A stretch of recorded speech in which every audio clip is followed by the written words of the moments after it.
បាទសូមជម្រាបសួរបងប្អូនទាំងអស់គ្នាខ្ញុំបាទមុងណារ៉េតពីទីក្រុងឡុងប៊ិចរដ្ឋកាលីហ្វ័រញ៉ាថ្ងៃនេះគឺជាថ្ងៃទី25ខែសីហាឆ្នាំ2026ហើយដោយតាមការសន្យារាល់ដងគឺរាល់ថ្ងៃ25បែបនេះគឺខ្ញុំមានវាគ្មិនពិសេសជាកិត្តិយសរបស់ខ្ញុំសម្រាប់មកចូលរួមចែករំលែកជម្រាបជូនបងប្អូនអំពីកិច្ចការដែលសហគមន៍ខ្មែរនៅក្រៅប្រទេសធ្វើអីគេខ្លះក្នុងនាមជាអង្គការសង្គមស៊ីវិលហើយវាគ្មិនពិសេសប្រចាំខែខ្ញុំរៀងរាល់ថ្ងៃ25នោះគឺគ្មាននរណាក្រៅពីកញ្ញាសិនទេវីដែលជានាយិកានៃអង្គការ Save Cambodia បាទអង្គការសង្គ្រោះកម្ពុជាហើយថ្ងៃនេះគាត់មានរឿងច្រើនណាស់ដែលនឹងជម្រាបជូនបងប្អូនមួយខែនេះរឿងរ៉ាវកើតច្រើនមែនតើតែសុទ្ធតែជារឿងល្អសម្រាប់បងប្អូនខ្មែរដែលតស៊ូមតិដើម្បីឲ្យមានការផ្លាស់ប្ដូរនៅកម្ពុជាហើយរឿងល្អហ្នឹងគឺកញ្ញាសិនទេវីតំណាងឲ្យសហគមន៍ខ្មែរសម្លេងប្រជាពលរដ្ឋដែលអត់មានសម្លេងហ្នឹងគឺបានទៅជួបមន្ត្រីអង្គការសំទោសមន្ត្រីការបរទេសជាលើកដឹងទីប្រមាណហើយច្រើនដងហើយក៏ប៉ុន្តែលើកនេះគឺសំខាន់ជាងលើកណាទាំងអស់ដោយសារតែការជួបនេះគឺជួបមន្ត្រីពិសេសហើយមានកិច្ចការងារច្រើនដែលជជែកហើយតាមពិតជំនួបនេះតាំងពីថ្ងៃទី7ខែសីហានោះដើមខែម៉េះដោយសារខ្ញុំទុកព័ត៌មាននេះដល់ចុងខែដើម្បីនិយាយសរុបទៅព្រោះមានរឿងច្រើនដូច្នេះដើម្បីកុំឲ្យខាតពេកខ្ញុំនឹងជម្រាបសួរកញ្ញាសិនទេវីពីចម្ងាយបាទសុខសប្បាយយ៉ាងណាដែរបាទជំរាបសួរបាទទេវីកិច្ចការព័ត៌មានដែលកើតឡើងសកម្មភាពរបស់អង្គការ Save Cambodia ធ្វើច្រើនណាស់តាក់ទងនឹងការជួបមន្ត្រីក្រសួងការបរទេសនេះសំណួរដំបូងរបស់ខ្ញុំដើម្បីឲ្យចូលដល់ប្រធានបទតែម្ដងហ្នឹងចង់សួរថាតើអឺការដែលទៅជួបមន្ត្រីការបរទេសនៅថ្ងៃទី7ខែសីហាហ្នឹងជួបអ្នកណាខ្លះហើយក្នុងការជួបហ្នឹងហេតុអីបានជាត្រូវជួបពួកគាត់ទៀតទៅហើយនិយាយអីគេខ្លះ So the first question is there seem to be a lot of things going on this month, and especially, like with Khmer community, and that includes you, your meeting with the State Department officials on August 7. Please, can you tell us or talk about this? In particular, why did you have a meeting with them, and who from the State Department did you meet, and what did you talk about? And what was the outcome? Mhm. Just so I want to preface that I don't meet with them all the time. We're very selective in when we meet them because like when we did the roundtable, it took about 3 months to prepare. This meeting took 1 month to prepare. So it's not easy to just have a meeting. And every meeting serves a purpose, which I can explain later. So there were 6 to 7 officials that attended the discussion. 3 of them came from 3 different parts of the U.S. government, including the State Department, the Office of the U.S. Trade Representative, and the Bureau of Democracy, Human Rights, and Labor. At this meeting, we mentioned that the Khmer community, including workers, trade unions, civil society organization, had just finished submitting their comments and recommendations to the Section 301 process regarding Cambodia's failure to enforce protection against forced labor. And this engagement demonstrated that many stakeholders continue to view economic leverage and trade-based accountability mechanisms as an important tool in dealing with a lot of unresolved ongoing issues. Also at the meeting, we prepared and presented something called a field-based indicator for assessing implementation of the U.S.-Cambodia Reciprocal Trade Agreement. And this is to help the U.S. to assess whether and to what extent these commitments are being implemented in practice. And we broke it down into 4 major concerns where the U.S. government can observe and assess. But also importantly, we kept highlighting was to be able to distinguish between meaning reform and Cambodia's pattern of temporary responses and partial measures in those 4 areas. So major areas included: 1, workers are able to exercise their rights in practice. 2, workers can resolve dispute and obtain remedies when their rights are violated. 3 is Cambodia's natural resources maintain to benefit the country and its people. And 4 was Cambodia's governance and enforcement and accountability systems that prevent trafficking, forced labor, and online scam operations from expanding. Thank you very much តាមពិត កញ្ញាសិនទេវីគាត់បានឆ្លើយតាក់ទងនឹងសំណួរខ្ញុំទៅជួបក្រសួងការបរទេសជួបមន្ត្រីអីហ្នឹងឃើញតែជួបហ្នឹងគាត់ឆ្លើយយ៉ាងខ្លីដំបូងហ្នឹងថាការជួបនេះមិនមែនចេះតែជួបទេគឺតើតែមានឱកាសពិសេសហើយព្រោះជួបម្ដងត្រូវការពេលត្រៀមលក្ខណៈយូរណាស់លើកមុននោះត្រៀម3ខែលើកនេះយ៉ាងតិចក៏1ខែដែរដើម្បីត្រៀមខ្លួននឹងការជួបគេការជួបលើកនេះគឺបើតាមកញ្ញាសិនទេវីគាត់បានបញ្ជាក់ថាមន្ត្រីក្រសួងការបរទេសមានពីផ្នែកផ្សេងនាយកដ្ឋានផ្សេងមានទាំងពីការិយាល័យតំណាងពាណិជ្ជកម្មពិសេសរបស់សហរដ្ឋអាមេរិកមានពីការិយាល័យប្រជាធិបតេយ្យសិទ្ធិមនុស្សនិងការិយាល័យពលកម្មឬក៏ការងារផងនៅក្នុងក្រសួងការបរទេសហ្នឹងហើយនៅក្នុងការជួបនេះគឺអ្វីដែលសំខាន់បំផុតគឺជួបជជែកគ្នាអំពីអ្វីដែលជាសូចនាករអ្វីដែលសហគមន៍អ្វីដែលប្រជាពលរដ្ឋខ្មែរអ្វីដែលតំណាងសម្លេងប្រជាពលរដ្ឋខ្មែរនឹងចង់ទៅប្រាប់សហគមន៍អន្តរជាតិជាពិសេសប្រាប់សហរដ្ឋអាមេរិកឲ្យដឹងថាតើអ្វីដែលជាសូចនាករនៅក្នុងស្រុកខ្មែរនឹងតើអ្វីដែលជាបញ្ហាដែលរដ្ឋាភិបាលខកខានមិនបានអនុវត្តឲ្យបានតាមការសន្យាឬក៏អ្វីដែលជាបញ្ហាហើយនៅក្នុងសូចនាករសំខាន់ហ្នឹងគឺការដែលជម្រាបទៅខាងក្រសួងការបរទេសកញ្ញាបានបញ្ជាក់ថាមានចំណុច4ដែលគួរឲ្យកត់សម្គាល់គឺចំណុចទី1តកតងថាតើកម្មករពលករឬក៏ខាងសហជីពនឹងមានសិទ្ធិគ្រប់គ្រាន់នៅក្នុងការដែលប្រើប្រាស់សិទ្ធិរបស់ខ្លួននៅក្នុងកន្លែងការងារដែរឬយ៉ាងណារដ្ឋាភិបាលកម្ពុជាអនុញ្ញាតឲ្យពួកគាត់ធ្វើដូច្នេះដែរឬទេទី2តើនៅពេលដែលមានបញ្ហាចំនួនការងារវិវាទការងារតើមានដំណោះស្រាយណាមួយដែលមែនតើទៅគឺអាចនឹងមានដំណោះស្រាយដែលសមស្របដើម្បីគោរពកុំឲ្យធ្វើឲ្យការរំលោភសិទ្ធិរបស់ពួកគាត់អីចឹងទី3គឺសំខាន់មួយទៀតតកតងនឹងរឿងការគ្រប់គ្រងធនធានធម្មជាតិរបស់ប្រទេសកម្ពុជាហ្នឹងថាព្រោះអីវាតកតងនឹងផលប្រយោជន៍របស់ប្រជាពលរដ្ឋទាំងអស់គ្នាតើមានការគ្រប់គ្រងបានត្រឹមត្រូវដែរឬទេតើអ្នកដែលដោះស្រាយបញ្ហាហ្នឹងមានគេធ្វើទុកបុកម្នេញហើយនឹងចុងក្រោយទេគេគឺតកតងនឹងអភិបាលកិច្ចរបស់ប្រទេសកម្ពុជាតកតងនឹងការពង្រឹងការអនុវត្តច្បាប់ការទទួលខុសត្រូវរបស់រដ្ឋាភិបាលនិងការបង្ការកុំឲ្យមានការជួញដូរហើយនឹងកម្លាំងពលកម្មដោយបង្ខំឬក៏ការឆបោកអនឡាញជាដើមដែលទាំងអស់នេះគឺទប់កុំឲ្យវាកើតរីករាលដាលទៀតតើទាំងអស់ហ្នឹងបានអនុវត្តឬក៏យ៉ាងណាគឺជាការជជែកជាមួយនឹងក្រសួងការបរទេសនេះបាទ So we went into each indicator.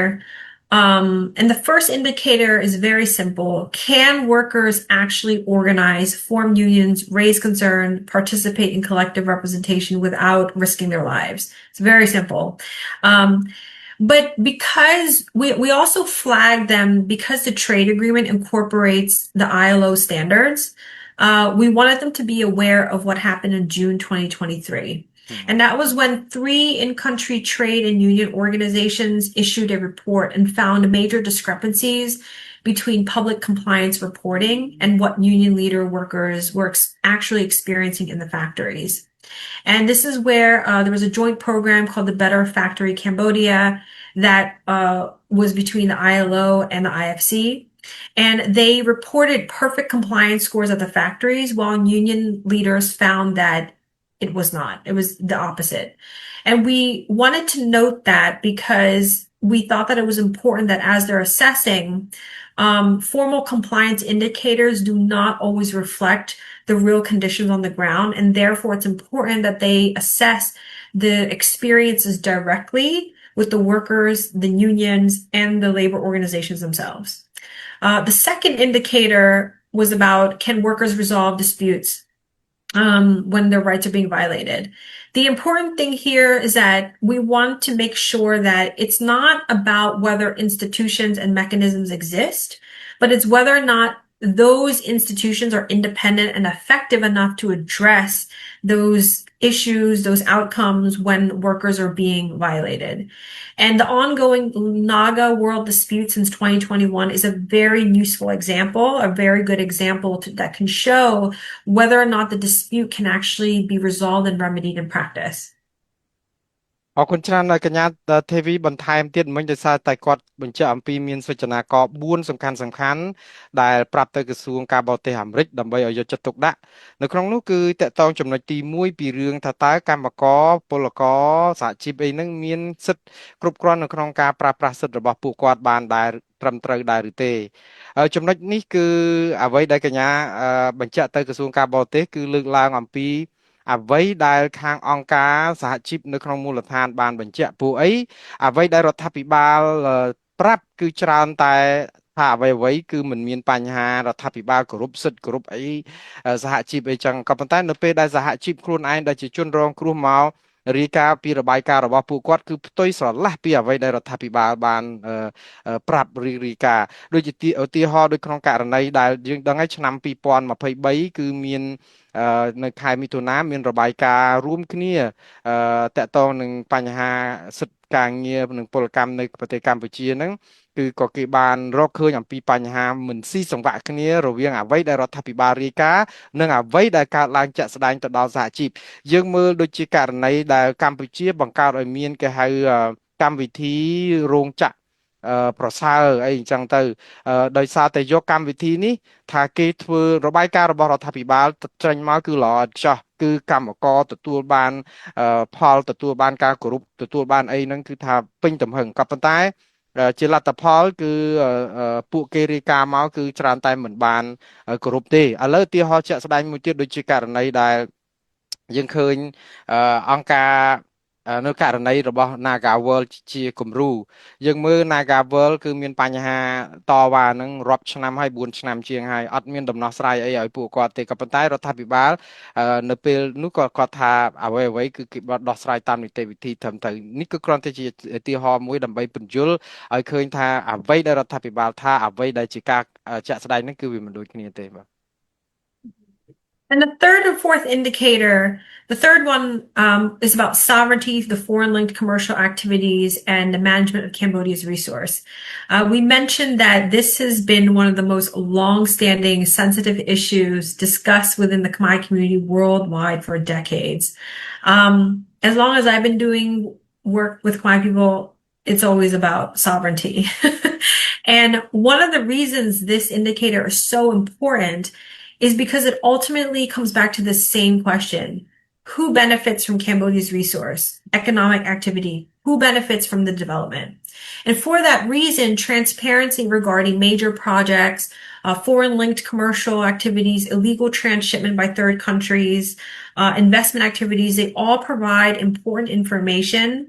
into whether those long-standing concerns are being addressed. And in many ways, this question also leads into our fourth indicator because governance and accountability enforcement challenges are still unresolved. And when they are unresolved, you can feel the effects of them very far. And they also contribute to the main broader governance and security concern, which is what we see today through the foreign criminal syndicates, the trafficking and the online scam operations that has been able to take root and expand. I mentioned at the meeting that I reminded them at the first March 2025 roundtable, when the Khmer community was asked to identify the most important issues facing Cambodia, I mentioned there were three top concerns. One was democracy, human rights. Two was economic issues, and three was sovereignty and territorial integrity. And then right after that, the State Department asked me very specific whether we are hearing concerns about the scam compounds. I told them that at the time when we took the survey, there was less than 1% that did raise the concern. Remember, there was about 650 people. 1% did raise a concern, probably less than that. But they were not among the dominant issues, and they were not identified by people in Cambodia. And we said that because we realized that the Khmer people did not view the scam compounds, the trafficking, and the transnational criminal activity as a separate issue. But instead, they tend to see it as a broader governance, economic accountability, sovereignty issue that they've been raising for a very long time. And although there is a lot more activity happening today about the scam center, It's more of a symbol that they're expressing. It's more of a symbol of the decades of the failed governance by the Hun Manite and Hun Sen regime for not placing sovereignty as its priority, which has led to international implications that we are facing today. So as I mentioned, so as we assess this specific area, it's important for them to see how many sites have been closed, how many raids have happened, how many officials have been removed. But those specific measures alone do not tell us whether the main root issues are being solved. So as you can see, many reports have stated that even though the sites have been closed, the operations continue to evolve and shift into new forms. So what we're looking for is whether or not those conditions that even allow these networks to take place in the first place is changing. Thank you តកតងចំណុចទី3ទី4តទៅទៀតអ្វីដែលកញ្ញាសិនធីវីចង់បញ្ជាក់គឺរឿងពេលដែលយើងនិយាយអំពីអធិបតេយ្យពីបូរណភាពដែនដីពីអីដែលជាសុចនករទី3និយាយអំពីធនធានរបស់កម្ពុជាដែលកម្ពុជាគួរអាស្រ័យផលចំណុចនេះគឺតកតងច្រើនណាស់រឿងអំពីតម្លាភាពតកតងនឹងរឿងអ្វីដែលរដ្ឋាភិបាលអាចនឹងបើកចំហដើម្បីឲ្យប្រជាពលរដ្ឋបានដឹងចំណុចនេះគឺបើតាមអ្វីដែលកញ្ញាសិនធីវីចង់បញ្ជាក់ហ្នឹងគឺយើងឃើញមានបញ្ហាជាច្រើនតកតងនឹងតម្លាភាពគម្រោងធំដែលរដ្ឋាភិបាលធ្វើដូចជាដីសម្បទានសេដ្ឋកិច្ចឬក៏តកតងនឹងតំណែងតំណងជាមួយការបរទេសជាមួយនឹងរដ្ឋបរទេសរឿងពាណិជ្ជកម្មរឿងអីរហូតដល់មានរឿងការដូចថារដ្ឋបរទេសយកទំនិញពាក់កណ្ដាលសម្រាប់ឬក៏ចិត្តសម្រាប់យកមកប្រទេសកម្ពុជាគ្រាន់តែបិទស្លាកបោះត្រាឲ្យនាំយកមកលក់នៅស្រុកក្រៅកេងចំណេញកម្លាំងកេងប្រវាញ់កម្លាំងប្រជាពលរដ្ឋខ្មែរអីហ្នឹងគឺរឿងហ្នឹងកើតឡើងមានជាហូរហែមកដែលធ្វើឲ្យប៉ះពាល់ខ្លាំងដល់ដែនអធិបតេយ្យរបស់កម្ពុជាព្រោះអីប្រយោជន៍ហ្នឹងបានទៅរដ្ឋបរទេសអីចឹងរឿងនេះក៏ជារឿងមួយដែលអង្គការ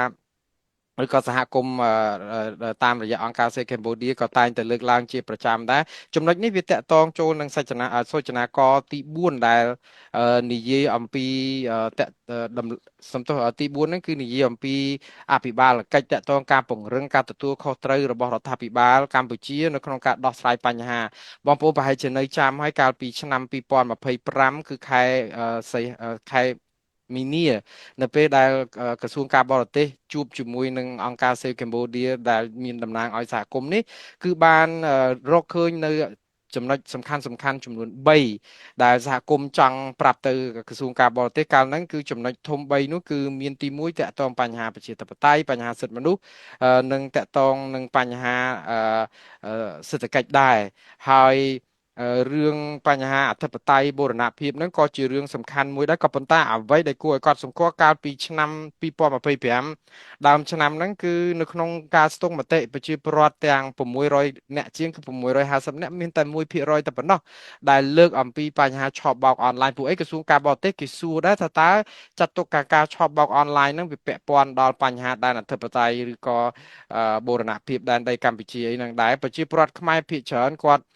មិនបាននិយាយទៅគឺមិនបានចាប់អារម្មណ៍ថានឹងជារឿងមួយដាច់ដោយឡែកតែដល់ពេលហើយគឺមានតែ1%ដល់ពេលឥឡូវនេះបញ្ហានេះគឺយើងឃើញហើយដោយសារតែការខកខាននៅក្នុងការដែលខ្វះតម្លាភាពនិងសុចនាករទាំងប្រមាណមិញនេះបើធ្វើឲ្យរដ្ឋាភិបាលចាប់ផ្ដើមផុងខ្លួនកាន់តែជ្រៅនៅក្នុងបញ្ហានៃការឆបោកអនឡាញដែលប៉ះពាល់ដល់រឿងអធិបតេយ្យរឿងអីហ្នឹងអញ្ចឹងហើយបានជាពេលដែលយើងប្រាប់ក្រសួងការបរទេសហ្នឹងគឺយើងនិយាយអំពីអ្វីដែលជារឿងសំខាន់ដែលត្រូវបន្តធ្វើហើយយើងមើលឃើញនៅក្នុងនេះតកតងនឹងរដ្ឋាភិបាលចុងក្រោយគឺគាត់តែងតែនិយាយថាការអនុវត្តរបស់គាត់ការទទួលខុសត្រូវរបស់គាត់ហ្នឹងគឺមើលទៅគឺឃើញជារូបភាពមួយគឺគាត់ទៅកំទេចឬក៏ទៅចាត់ការឬក៏ទៅចោះចាប់ចោះពាត់នៅកន្លែងដែលឆបោកអនឡាញយ៉ាងកក្រឹកកក្រែងអីក៏ពិតមែនក៏ប៉ុន្តែបើតាមតួលេខឬក៏ករណីជាក់ស្ដែងគឺទាំងអស់នេះគឺនៅតែមានមជ្ឈមណ្ឌលឆបោកអនឡាញឬក៏មេដឹកនាំគឺឆបោកអនឡាញអក្រិតជននៅពីក្រោយការឆបោកអនឡាញនេះមិនទាន់ត្រូវបានយកមកជំនុំជម្រះឬក៏មជ្ឈមណ្ឌលនឹងបិទឲ្យបានដោះស្រាយបញ្ហាជាឫសគល់បញ្ហាហ្នឹងឲ្យបានចំគោលដៅនៅឡើយទេបាទ So the Wait, outcome, wait, oh, sorry. yeah, I think I have actually like there's a lot of things going on. So yeah, you already mentioned about the outcome. Um, a lot of Cambodian people always would really love the outcome. I think that these are all really kind of to me it's more like an outcome. But what was actually the real outcome of this meeting? អ្វី right. ដែលជាលទ្ធផលសំខាន់ពីកិច្ចប្រជុំនេះបាទ Yeah. So that they were really interested and they wanted to first they mentioned that they liked the proposed field-based indicator because they felt that it aligned with their agreement and their assessment as well. Um, and they were interested in wanting to know more specifically about indicator 4 and asked they said, okay, Tavy, if the success is not measured solely by visible enforcement like raids, arrests, closures, then what developments indicate meaningful implementation and long-term reform is taking place? I I kind of sat there for a second. I was like, wow, that was a very specific question. And I said that I would get back to them and I would provide them with a supplemental input regarding indicator 4 later. And it's because I also wanted to open this question to the entire community, which we did. And I would like to thank everybody first, preface, thank you so much to the entire client community for their input. And I just submitted it on August 20th. But before we go into that, I wanted to narrate that I wanted to make sure that, for example, like the prisoners of conscience, I mean, I know we have so many problems in our community, a lot of that people may feel like we're not addressing. But remember, this agreement is economically focused. So it's an opportunity to kind of to have an opening somewhere. So number one, when we mentioned about workers are able to exercise their rights in practice, that deals with the fundamental part of freedom of association, which is also about, political parties. That's you associate yourself with that. Elections. Number two, which is workers can resolve dispute, obtain remedies when they're violated. That is the fundamental of rule of law, the judicial system, accountability. The third one is about the natural resource, but that's about governance and sovereignty and power and representation. And the fourth one is about state capacity, accountability, and governance as well. So I wanted to preface that just in case other people had questioned, like, why are we only talking about specific issues? អរគុណច្រើនតាមពិតតើតើនឹងលទ្ធផលតាមបងប្អូនប្រហែលជាចង់ដឹងហើយយើងឃើញហាក់បីដូចជាផ្ដល់អនុសាសន៍រឿងមួយដែលសំខាន់មួយដែលកញ្ញាសិនធីវីបញ្ជាក់នៅពេលដែលបញ្ជាក់ប្រាប់ក្រសួងការបរទេសអាមេរិកព្រោះអីសហគមន៍ខ្មែរហាក់បីដូចជាមិនអាចទាន់ទទួលយកបានថារដ្ឋាភិបាលកម្ពុជាពិតជាមានសុឆន្ទៈនៅឬក៏ឆន្ទៈនយោបាយក្នុងការដោះស្រាយបញ្ហាទីវាគ្រាន់តែជាការបិទបាំងឬក៏ធ្វើឲ្យតែមានអីចឹងជាការឲ្យល្អមើលអីចឹងដល់ទៅពេលអញ្ចឹងក្រសួងការបរទេសសួរថាចោះបើសិនជាក្នុងករណីដែលឃើញមានរដ្ឋាភិបាលនឹងបង្ក្រាបអីខ្លះហើយពង្រឹងការអនុវត្តច្បាប់អីគឺមានចេញជាគោលការណ៍អីមួយចំនួនតកតងនឹងការឆបោកអនឡាញជាឧទាហរណ៍ឲ្យសហគមន៍មិនពេញចិត្តតើធ្វើយ៉ាងម៉េចទៅវិញទៀតតែចង់បានអីឲ្យប្រកាសកញ្ញាសិនទេវីគាត់ថាពេលដែលក្រសួងការបរទេសសួរប៉ុណ្ណេះក៏គាត់ក៏ចាប់ផ្ដើមត្រូវការពេលវេលាមកសន្ទុះដែរដើម្បីនឹងឆ្លើយតបទៅវិញព្រោះអីសហគមន៍ពិតជាចង់បានឲ្យវាមានលទ្ធផលអីចឹងក៏ប៉ុន្តែសំណួរនេះគឺតកតងនឹងចោះឥឡូវយើងចង់បានឲ្យគេធ្វើអញ្ចឹងឥឡូវគេធ្វើអញ្ចឹងហើយយើងមិនទទួលយកតែយើងគួរតែធ្វើអីទៀតរឿងនេះគឺអ្វីដែលកញ្ញាសិនទេវីបានទៅជែកជាមួយនឹងសហគមន៍ហើយក៏ដូចថាឆ្លើយតបទៅនឹងក្រសួងការបរទេសដែលមានចំណុចលម្អិតជាងនឹងទៀតជាពិសេសគឺវិលទៅរកចំណុចទាំង4ដែលកញ្ញាសិនទេវីបានបញ្ជាក់ខាងដើមទាំងអស់នេះគឺវាពាក់ព័ន្ធគ្នាទាំងអស់ពាក់ព័ន្ធនឹងប្រជាធិបតេយ្យពាក់ព័ន្ធនឹងសិទ្ធិមនុស្សពាក់ព័ន្ធនឹងមូលដ្ឋានគ្រឹះនៃសេរីភាពរបស់ប្រជាពលរដ្ឋព្រោះអីនៅពេលដែលយើងនិយាយថាតើកម្មករមានសិទ្ធិគ្រប់គ្រាន់នៅក្នុងការប្រើប្រាស់សិទ្ធិរបស់ខ្លួននៅក្នុងការតវ៉ាដើម្បីផលប្រយោជន៍របស់ខ្លួនដែលមិនរងការធ្វើទុកបុកម្នេញអាហ្នឹងក៏មិនទាន់ឃើញថា មានការអនុវត្តឲ្យបានទូលំទូលាយទី2សួរថាតើតកតងនឹងពេលដែលកម្មករមានបញ្ហាវិវាទការងារតើដំណោះស្រាយរបស់គាត់នឹងមានប្រព្រឹត្តទៅសមហេតុសមផលយុត្តិធម៌សម្រាប់កម្មករឲ្យពួកគាត់អាចដោះស្រាយបញ្ហាអាហ្នឹងក៏យើងឃើញឧទាហរណ៍គំរូនៃអង្គការ Nagawal អីហ្នឹងក៏ឃើញថាមិនទាន់មានប្រព្រឹត្តទៅបានរលូនតកតងនឹងរឿងអំពីធនធានធម្មជាតិតកតងពីផលប្រយោជន៍សម្រាប់ប្រជាពលរដ្ឋរឿងដំណាភាពរឿងអីឬក៏អភិបាលកិច្ចអីផ្សេងទៀតហ្នឹងក៏នៅឃើញមានបតៈតកតងគ្នាច្រើននៃឬគល់នៃបញ្ហាដែលមានពីរឿងការបោះឆ្នោតដោយមិនសេរីត្រឹមត្រូវនឹងយុត្តិធម៌ការចាប់ប្រជាពលរដ្ឋដាក់ឃុំតាមទំនឹងចិត្តដូចជារឿងអ្នកទោសមនសិការនៅរាប់100អ្នកជាងអីអញ្ចឹងនិយាយទៅគឺមានរឿងច្រើនណាស់ដែលបងប្អូនសហគមន៍កម្ពុជានៅតែយល់ថាកម្ពុជារដ្ឋាភិបាលនឹងធ្វើអត់បានគ្រប់គ្រាន់នៅឡើយទេ Devi, actually, I remember that on the 20th, you said on the 20th of August, you submitted kind of additional document to the State Department. So I think it would be a good idea to kind of like why was a need to give them the supplemental kind of document? Can you just like explain or walk us through a little bit on this? Yeah, so this is where they asked very specifically, they wanted me to go in more if they can't measure, if we're telling them not to measure based on raids and arrests and close, what is the indicator? And I said, so we came up with with everybody's inputs and with the reviewed the international reports, we came up with 3 practical assessments. And we noted that even though visible enforcement actions like the raids, like arrests, are still important indicators of activity, but they need to run in parallel with these 3 practical assessments because it needs to show that the foundation that's sustaining the networks are weakening and that this information is verifiable. So number 1 was whether accountability reaches the network and structures that enable the activity. This was really important because whether U.S. attention, it determines whether or not U.S. attention and accountability efforts are maintained long enough and applied precisely enough to reach and dismantle those enabling the structure without allowing another cycle of like a managed response and the system preservation. Number 2 was whether the system is losing its ability to relocate and regenerate after intervention. Many international reports had pointed out that the regime has built a system to anticipate this intervention and to survive enforcement actions by having their operations portable and embedded into commercial and property infrastructures. So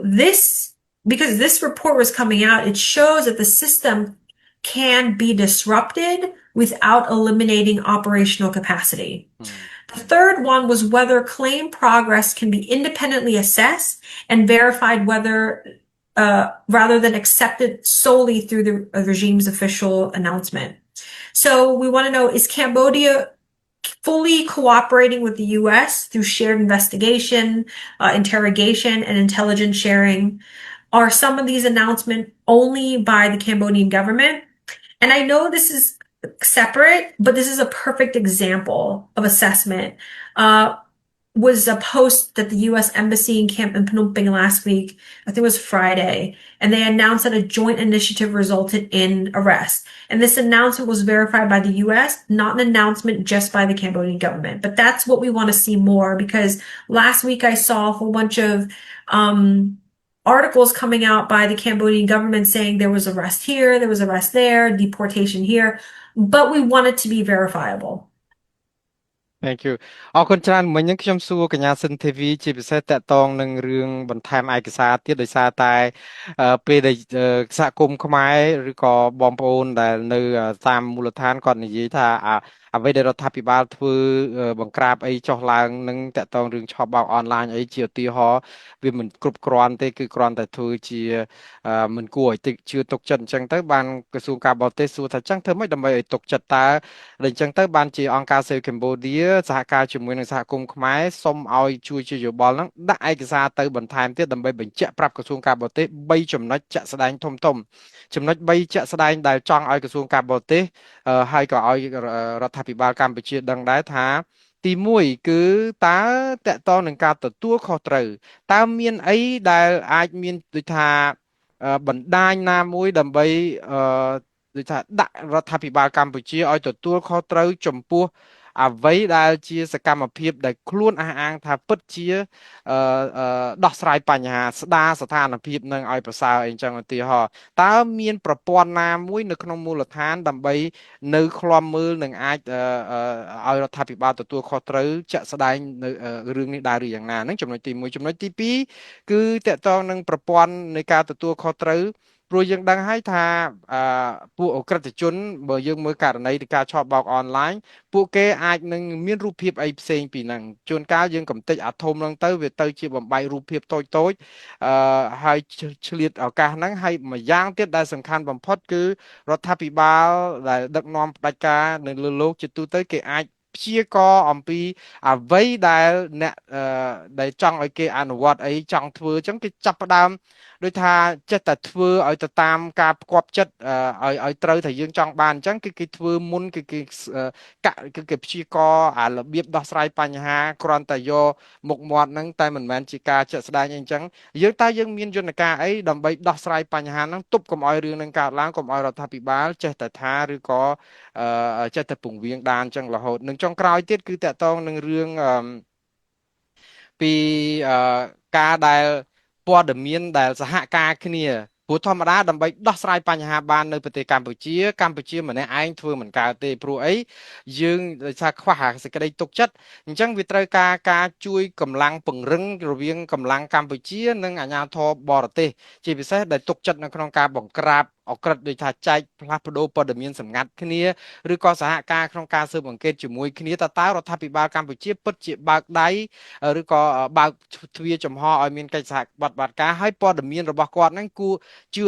ទុកចិត្តដែលអាចនឹងផ្ទៀងផ្ទាត់បាននេះព្រោះកន្លងមករដ្ឋាភិបាលកម្ពុជាគាត់ថាចាប់នៅនេះចាប់នៅនោះឬក៏កំទេចកន្លែងនេះបង្ក្រាបកន្លែងនោះអីចឹងប៉ុន្តែมันមានព័ត៌មានហ្នឹងដែលអាចផ្ទៀងផ្ទាត់ពីស្ថាប័នឯករាជ្យណាបានទេលើកលែងតែករណីចុងក្រោយមួយដែលគួរឲ្យចាប់អារម្មណ៍កាលពីថ្ងៃសុក្រនេះដែលមានករណីជួញដូរគ្រឿងញៀនដែលជារឿងដាច់ដោយឡែកមួយទៀតដែលសហរដ្ឋអាមេរិកហើយនិងអាជ្ញាធរកម្ពុជាសហការគ្នាបង្ក្រាបករណីជួញដូរគ្រឿងញៀននេះដែលមានរហូតដល់ចាប់បានអ ுக ្រិតជននៅពួកបណ្ដាញនេះនៅឯទឹកដីសហរដ្ឋអាមេរិកផងដោយសារតែសហការព័ត៌មានសម្ងាត់ជាមួយនឹងរដ្ឋាភិបាលកម្ពុជាហើយព័ត៌មាននេះគឺទាំងស្ថានទូតអាមេរិកទាំងរដ្ឋាភិបាលកម្ពុជាគឺបញ្ជាក់ដូចគ្នាដែលយើងអាចផ្ទៀងផ្ទាត់បានព័ត៌មានបែបនេះដែលយើងត្រូវការដើម្បីឲ្យដឹងថាតើរដ្ឋាភិបាលពិតជាធ្វើអត់ព្រោះបើធ្វើតែគាត់យើងមិនអាចជឿបានអានេះហើយដែលជារឿងសំខាន់ដែលថាកុំឲ្យតែគាត់ចេះតែថាអានឹងយើងសហគមន៍យើងនៅតាមក្លំមើលឲ្យទៅមានយន្តការហ្នឹងអាហ្នឹងហើយដែលអង្គការ Save Cambodia តាមរយៈសហគមន៍ហ្នឹងបានដាក់ព័ត៌មាននេះទៅអរគុណច្រើនទេវីឲ្យខ្ញុំតាក់ទងនឹងព័ត៌មានហ្នឹងអញ្ចឹងចេះព្រោះឥឡូវបើមើលទៅសហគមន៍ខ្មែរប្រជាពលរដ្ឋខ្មែរនៅមូលដ្ឋាននិងបងប្អូនដែលដឹងរឿងពិតហ្នឹងហាក់បីដូចជាយល់មិនស្របគ្នាជាមួយនឹងខាងសហគមន៍អន្តរជាតិជាពិសេសសហរដ្ឋអាមេរិកព្រោះសហរដ្ឋអាមេរិកគាត់ឃើញការអនុវត្តការបង្ក្រាបអីហ្នឹងគឺគាត់គិតថាគេចាប់ផ្ដើមធ្វើក៏ប៉ុន្តែសហគមន៍គិតថាដូចជាមិនទាន់ជឿទុកចិត្តអីបាន so my next question is if everyone is looking at the same problems but why does it often feel like the Khmer community and the U.S. Policymakers in particular are, like approaching these issues differently? Mm-hmm. Before I answer that, I want to mention, based on my experience listening to the Khmer community over the years, I've noticed that the Khmer community and policymakers often look at the same issues, but from different stages of the process. But hold on, before I want to go, I find this more with the Khmer diaspora. And the people in country learn very fast. So, and they understand this a lot faster. So I'm going to go through these stages a little bit more, but I want to be able to give a lot of credit to people in country because I mean, I find them, just reading their reports and just seeing the work that they put out. I think that they really understand it a lot. But the reason why we want to talk about this is where the Khmer community diaspora can help assist deeper and where with the for on behalf of the in-country groups. So there are 5 stages that I've noticed that I think I've broken it down to 5 stages. And I think once you understand those stages, many of the recent developments begin to make a lot more sense.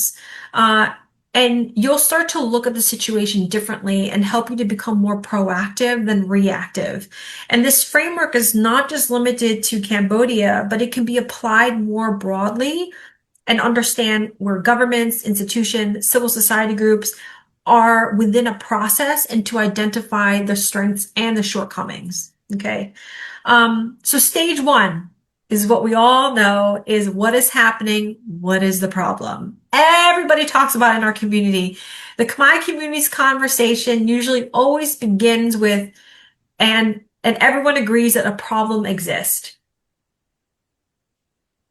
Okay, thank you តាមពិតសំណួរដែលខ្ញុំសួរទៅទេវីមិញនេះគឺដោយសារអញ្ចេះយើងដឹងហើយថាអ្នកដែលធ្វើគោលនយោបាយតាក់ទងនឹងរឿងកិច្ចការបរទេសឬក៏ជួយស្រុកខ្មែរទាំងប្រជាពលរដ្ឋខ្មែរហាក់បីដូចជាតាមពិតបញ្ហាដូចបញ្ហាតែមួយគ្រាន់តែថារបៀបដោះស្រាយបញ្ហាមើលឃើញជ្រុងខុសគ្នាអញ្ចឹងហើយដល់អញ្ចឹងទៅបានធ្វើឲ្យពេលខ្លះសហគមន៍គិតថាដូចជាមិនទាន់អេះចំរមាស់ឬក៏ដោះស្រាយបញ្ហាត្រូវរឿងក៏ប៉ុន្តែកញ្ញាសិនទេវីចង់បញ្ជាក់ប្រាប់ថាអ្វីដែលជាគោលសំខាន់នៅទីនេះគឺគាត់អរគុណបងប្អូនសហគមន៍ខ្មែរជាពិសេសអ្នកនៅមូលដ្ឋានណាព្រោះអីបងប្អូននៅមូលដ្ឋានឆាប់ជ្រាបព័ត៌មានឆាប់ដឹងរឿងហើយដោះស្រាយបញ្ហាចំគោលដៅហើយក៏មានការជួយជ្រោមជ្រែងច្រើនដែរពីបងប្អូនខ្មែរនៅក្រៅប្រទេសដែលមែនតើកិច្ចការងារនេះគឺបានជោគជ័យដោយសារតែយើងធ្វើការរួមគ្នាអញ្ចឹងដើម្បីពន្យល់រឿងនេះឲ្យងាយយល់ថាតើហេតុអីបានជាខាងអ្នកធ្វើគោលនយោបាយចង់បានអ្វីមួយហើយសហគមន៍ខ្មែរថាហាក់បីដូចជាមិនទាន់បានត្រូវដូចចិត្តដែលខ្លួនចង់បានតើយើងនៅក្នុងដំណាក់កាលណាមួយតើនេះគឺជារឿងដែលដើរត្រូវចំគោលដៅដែរឬយ៉ាងណាកញ្ញាសិនធីវីបញ្ជាក់ថាគាត់នឹងវែកញែកចំណុចដំណាក់កាល5ដំណាក់កាលដើម្បីឲ្យយើងបានជ្រាបអំពីដំណើរការដោះស្រាយបញ្ហាឲ្យមានប្រសិទ្ធភាពហើយកុំឲ្យយើងនាំគ្នាឆាប់បោះបង់ចោលការតស៊ូរបស់យើងទៅរកគោលដៅនេះហើយទាំងអស់នេះគឺទី1គឺបងប្អូនប្រហែលជាជ្រាបគឺដំណាក់កាលទី1គឺយើងច្រើនទៅសួរថាវាមានរឿងអ្វីកើតឡើងបញ្ហាអីឲ្យប្រកាសដែលកំពុងកើតមានឡើងហើយបញ្ហាដំណាក់កាលទី1ហ្នឹងគឺយើងដឹងហើយគឺជាទូទៅគឺសហគមន៍តែងតែ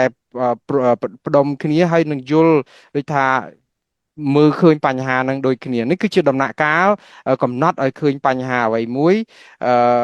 ដើម្បីដូចថាយកមកដោះស្រាយឥឡូវយើងឃើញហើយបញ្ហាមាននៅ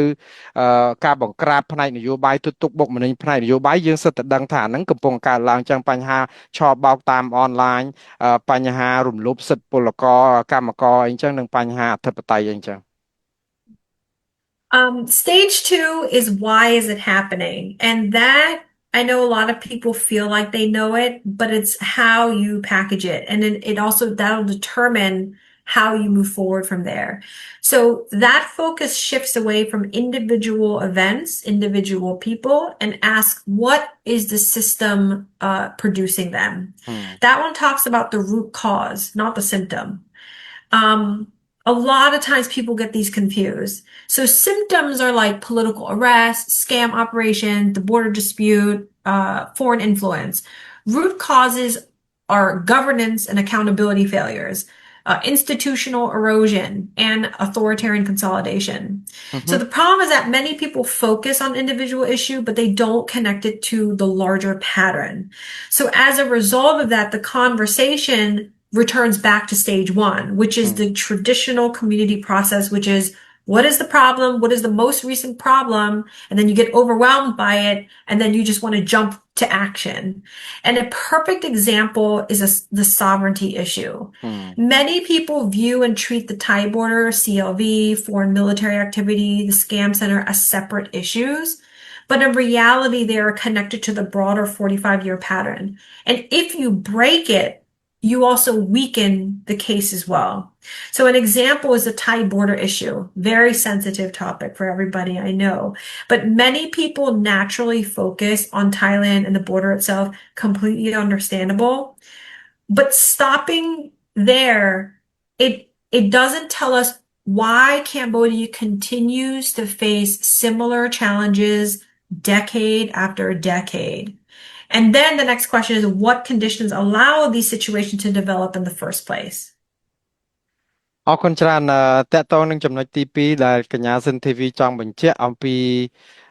ជំហានដែលយើងត្រូវដឹងពីបញ្ហាហើយដោះស្រាយបញ្ហាហ្នឹងគឺឥឡូវនេះគឺចប់ពីបញ្ហាដំណាក់កាលទី1ដែលយើងថាបញ្ហាអីកើតឡើងមានរឿងអីកើតឡើងទី2គឺហេតុអីបានជាបញ្ហាហ្នឹងវាកើតឡើងតែយើងត្រូវដឹងពីហេតុហ្នឹងគឺជាពិសេសគឺដឹងរោគសញ្ញាគឺឫសគល់នៃបញ្ហាហ្នឹងព្រោះមែនតើទៅវាមិនមែនជារឿងអីដែលពិបាកសម្គាល់ទេព្រោះធម្មតាប្រជាពលរដ្ឋខ្មែរយើងគឺតកតងនឹងការដែលកើតឡើងគឺយើងនៅពេលដែលយើងឃើញយើងចង់តែដោះស្រាយបញ្ហាហ្នឹងឲ្យលឿនមែនតើគឺយើងច្រើនតែចង់តែរំលងអាដំណាក់កាលនីមួយហ្នឹងការដែលទាញភ្ជាប់ពីរឿងដែលហេតុអីបានបញ្ហាកើតឡើងឧទាហរណ៍ការទទួលខុសត្រូវបរាជ័យភាពអសមត្ថភាពរបស់រដ្ឋាភិបាលនៅក្នុងការដោះស្រាយបញ្ហាតកតងនឹងឥទ្ធិពលបរទេសជ្រៀតជ្រែកនៅក្នុងកិច្ចការផ្ទៃក្នុងរបស់យើងក្នុងដែនអធិបតេយ្យរបស់យើងបញ្ហារឿងអភិបាលកិច្ចដែលមិនល្អធ្វើឲ្យរឿងនេះវាកើតឡើងជាយថាហេតុអីអញ្ចឹងជាដើមអញ្ចឹងនៅក្នុងនេះគឺយើងឃើញថាជាទូទៅប្រជាពលរដ្ឋភាគច្រើនគាត់តែងតែមើលឃើញបញ្ហាមួយជ្រុងតែបញ្ហាដាច់ដោយឡែកជាជាងមើលគេថាមើលដើមឈើពីបេដើមជាជាងមើលវាជាព្រៃអាការដែលយកបញ្ហាដាច់ដោយឡែកហ្នឹងហើយមិនភ្ជាប់គ្នាយើងធ្វើឲ្យបញ្ហានេះយើងដោះស្រាយអត់ចំគោលដៅឥឡូវឧទាហរណ៍ដូចរឿងអធិបតេយ្យបូរណភាពដែនដីរបស់យើងគម្រោង CLV គម្រោងត្រីកោណមាសវៀតណាមឡាវហើយនិងកម្ពុជារឿងចំនួនព្រំដែនខ្មែរថៃតកតងនឹងដែនអធិបតេយ្យរបស់យើងរឿងនេះវាមិនមែនកើតឡើងដោយឯងតែមួយថ្ងៃនោះទេរឿងនេះគឺជារឿងដែលកើតឡើង20 30 45ឆ្នាំទៅហើយហ្នឹងគឺជាទម្លាប់នៃរបៀបដែលកើតឡើងគឺតកតងនឹងអធិបតេយ្យតកតងបូរណភាពដែនដីតកតងនឹងអីក៏ប៉ុន្តែបងប្អូនជួនកាលមើលមិនឃើញចំណុចហ្នឹងពីជាឫសគល់នៃបញ្ហាយើងឃើញបញ្ហាអីផ្សេងបញ្ហារំលោភសិទ្ធិមនុស្សបញ្ហាអីដាច់ដោយឡែកដល់ពេលហើយយើងមើលទាំងអស់នេះគឺជារឿងមូលផ្ដុំចូលគ្នាទាំងអស់ដែលតកតងទាមទារឲ្យយើងមើលឃើញបញ្ហាជារួមហើយយល់បញ្ហាហ្នឹងដើម្បីរកការដែលដោះស្រាយឲ្យត្រូវគោលដៅទៀតបាទឥឡូវនេះគឺអស់ពី stage 3 now stage 2 what about stage 3 That is what is being done. This is something that we need to ask more of. This is where policy makers like the US, trade agreements, anything that deals with economic and political leverage, once you identify the root cause, then you can ask what can actually be done. This is where many people become stuck. They see the problem, they may even recognize the larger pattern, but they don't always know what tools exist, how the tools work, which is really important, what they are designed to accomplish, and how do they fit into the larger strategy. This is important because I got an example. I received a response. They said, from a Khmer person, they said, Section 301 can't help Cambodia. And that's a perfect example of showing whether or not you can understand what is the purpose of the tool and how does it fit into the larger strategy. Because the question is not, does Section 301 solve every problem in Cambodia? It's about what is it designed to do? What leverage does it create? What problem is it trying to address? And how do those work together with other tools? បាទឥឡូវកញ្ញាសិនធីវីចង់បញ្ជាក់បងប្អូនអំពីដំណាក់កាលទី3នៅពេលដែលយើងដឹងដំណាក់កាលទី1បញ្ហាកើតឡើងហេតុអីបានវាកើតឡើងនៅក្នុងដំណាក់កាលទី2ឥឡូវយើងដឹងពីដំណាក់កាលទី3ថាតើយើងដោះស្រាយបញ្ហាយ៉ាងដូចម្ដេចអានេះហើយគឺជាអ្វីដែលយើងកំពុងតែធ្វើយើងដោះស្រាយបញ្ហាហ្នឹងតែយើងមានវិធានអីយើងមានវិធីសាស្ត្រអីយើងមានឧបករណ៍អីយើងមានបច្ចេកទេសឬក៏ជំនាញអីឬដែលយកទៅប្រើប្រាស់ដើម្បីដោះស្រាយបញ្ហាហ្នឹងមានបងប្អូនខ្មែរមួយចំនួនគឺគាត់សួរមកតាក់ទងនឹងតំណាងពិសេសពាណិជ្ជកម្មអាមេរិកអីអញ្ចឹងដែលប្រើគេហៅផ្នែក301គឺ section 301យកមកដោះស្រាយបញ្ហាកម្ពុជាហ្នឹងក៏ថាំងដោះស្រាយរឿងហ្នឹងវាមិនបានផលវាមិនបានផ្លែផ្កាអីទេកញ្ញាសិនធីវីចង់តបទៅបងប្អូនវិញថាតាមពិត រឿងដែលដោះស្រាយបញ្ហាគឺយើងត្រូវដឹងថារាល់បញ្ហាវាតែងតែមានថ្នាំមានឱសថដើម្បីដោះស្រាយបញ្ហានឹងឲ្យត្រូវគោលដៅដូច្នេះនៅក្នុងរឿងមួយដូចជារឿងបញ្ហាពាណិជ្ជកម្មគឺខាងក្រសួងការបរទេសអាមេរិកឬក៏តំណាងពិសេសពាណិជ្ជកម្មអាមេរិកហ្នឹងគឺគេប្រើវិធាននឹងមួយដើម្បីយកមកដោះស្រាយបញ្ហានឹងមួយឲ្យបានមានប្រសិទ្ធភាពចឹងបានតែយើងត្រូវយល់បញ្ហានឹងទាំងអស់គ្នាដើម្បីឲ្យដឹងថានេះជាទិសដៅដែលយើងកំពុងតែធ្វើដំណើរឬក៏កំពុងតែអនុវត្តវាជាបណ្ដានោះSo yeah. I want to give a quick review before continuing because I know it's a lot. So the last several years we worked with the UN. Stage 1 and stage 2 was always about identifying the problem, what are the patterns, and the root cause. Then the U.S. State Department at the roundtable, they asked us for stage 1 and stage 2, which is what is the problem, what is the root cause, and what are the recommendations, which is stage 3. And that's when October 26, 2025, they created a policy, the trade agreement, and other processes such as Section 301. Then we moved into stage 4. Is it working? This is where now our recent work is. This is why we met with the State Department, very different from the previous. August 7th, why we provided the proposed field-based indicators. And this is where questions like, is implementation real? Is the progress verifiable? Are raids and closures enough? Are the operations, being able to regenerate? The goal here is to not create more recommendation, is to determine whether the current efforts that they already put in place, are they actually producing meaningful, sustainable results? And this is where grassroots monitoring and assessment comes into play. Thank you very much ឥឡូវនេះចូលដល់ចំណុចបន្ទាប់ទៀតកញ្ញាសិនធីវីចង់សង្ខេបបន្តិចព្រោះអីនិយាយច្រើនទៅចំណុចដែលគោលហ្នឹងចង់រំលឹកឡើងវិញដែលគាត់ចង់រំលឹកថាតកតងនឹងយើងដឹងហើយពីដើមឡើយពេលដែលជួបគ្នាដោះស្រាយបញ្ហាដំណាក់កាលដំបូងក្រសួងការបរទេសច្រើនតែមកជួបយើងចង់និយាយពីរឿងដំណាក់កាលទី1ដំណាក់កាលទី2បានន័យថាបញ្ហាហ្នឹងស្អីកើតឡើងនឹងវាមានបញ្ហាទី2គឺស្អីទៅដែលជាឫសគល់នៃបញ្ហាដល់ទី3គឺដំណាក់កាលដែលប្រាប់ចេញជាអនុសាសន៍ប្រាប់មើលតើយើងដោះស្រាយអីយកថ្នាំអីទៅព្យាបាលបញ្ហាហ្នឹងអញ្ចឹងបានតើថានៅពេលដែលជួបគ្នាអញ្ចឹងទៅទើបធ្វើឲ្យក្រសួងការបរទេសអាមេរិកហ្នឹងកាលពីថ្ងៃទី26ខែតុលាឆ្នាំ2025ហ្នឹងក៏បង្កើតចេញឲ្យមានគោលនយោបាយជាពិសេសគឺគេហៅថាកិច្ចព្រមព្រៀងពាណិជ្ជកម្មជាមួយនឹងប្រទេសកម្ពុជាដើម្បីរហូតតតែចេញមានផ្នែក301នៃ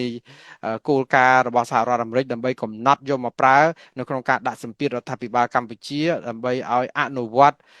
ដោះស្រាយបញ្ហាអីអញ្ចឹងចំណុចនេះហើយបានចូលដល់ចំណុចទី4តែម្ដងឥឡូវសួរថាតើយើងផ្ដល់អនុសាសន៍បែបហ្នឹងយកទៅអនុវត្តបែបហ្នឹង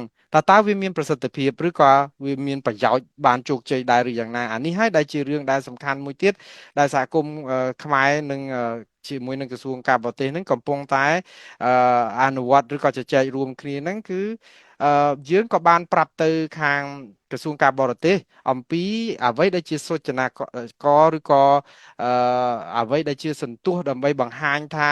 វាមានប្រសិទ្ធភាពឬក៏មិនមានប្រសិទ្ធភាពពីអ្នកនៅមូលដ្ឋានដើម្បីប្រាប់ទៅក្រសួងការបរទេសឲ្យគាត់ដើម្បីកែសម្រួលឬក៏ពង្រឹងការអនុវត្តវិធានការអីផ្សេងនៅក្នុងដំណាក់កាលទី4នេះហើយចឹងបានថាយើងចូលដល់ដំណាក់កាលហ្នឹងគឺមែនតើគោលដៅរបស់យើងគឺមិនមែនផ្ដល់អនុសាសន៍អីថែមទៅឲ្យខាងក្រសួងការបរទេសទៀតទេសំខាន់បំផុតដំណាក់កាលទី4នេះគឺយើងកំណត់ថាតើអ្វីដែលយើងបានឲ្យគាត់ពីមុនមកអនុសាសន៍ឬក៏អ្វីដែលផ្ដល់ឲ្យគាត់ហ្នឹងតើវាយកទៅអនុវត្តមានប្រសិទ្ធភាពដែរឬយ៉ាងណាហើយវាមានលទ្ធផលជានិរិចនិរន្តរ៍ឬបានន័យថាទៅកុំឲ្យបញ្ហានឹងកើតឡើងបានដែរឬយ៉ាងណារឿងហ្នឹងគឺអញ្ចឹងឯលែងជាអនុសាសន៍យើងចង់រកវិធីមើលតើការអនុវត្តប៉ុណ្ណឹងគ្រាន់តែជាការធ្វើឲ្យតែប្រគប់កិច្ចហើយតើបើវាខុសឆ្គងកន្លែងណាដែលយើងត្រូវធ្វើឲ្យរដ្ឋាភិបាលទទួលខុសត្រូវចំពោះការខកខានមិនបានអនុវត្តនេះតើខាងប្រជាពលរដ្ឋនៅមូលដ្ឋានយើងត្រៀមខ្លួនដើម្បីធ្វើអីដើម្បីជួយអញ្ចឹងបាទ So stage 5 is our Khmer community's favorite. And this, because they love going from stage 1 to stage 5 really fast. And that is, what happens if it's not working? This is where questions like, do we increase pressure? Do we place new conditions? Do we apply additional leverage? Yes, they're all important questions, but before you decide whether pressure should increase, there has to be a way to determine whether implementation is even occurring. That's why stage 4 right now matters so much. We have to know, we understand everyone wants to know, well, what happens next? But like I said, before policymakers can make the decision, they have to find a way to assess whether current efforts are producing meaningful results. And that's what we were assisting them with on August 7th and August 20th. I also want to share two common, frequently asked questions I get from the community all the time. One, there is already, or comments, there is already plenty of evidence showing that implementation is happening. Yes, there are years of documented evidence. The challenge is not about identifying the problem because everybody can identify the problem, but it's understanding what the evidence means and how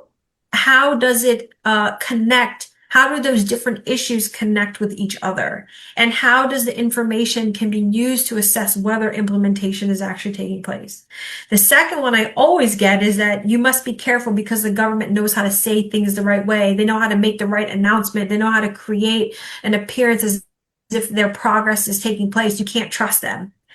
Then I really thought to myself, this is important because trust is not the right lens that we should be looking this. It's not useful and it's not sustainable. You have to build a system where the answer doesn't depend on trust in the first place. So if progress can be independently measured and verified against clear standards, then the discussion is no longer depends on whether we trust or distrust a government claim. Thank you ចំណុចដំណាក់កាលទី5នេះគឺជារឿងសំខាន់ណាស់កញ្ញាសិនធីវីបានបញ្ជាក់ថារឿងដែលបងប្អូនខ្មែរចូលចិត្តមែនតើព្រោះអីគាត់ចូលចិត្តលោតពីដំណាក់កាលទី1មកដំណាក់កាលទី5តែម្ដងគឺ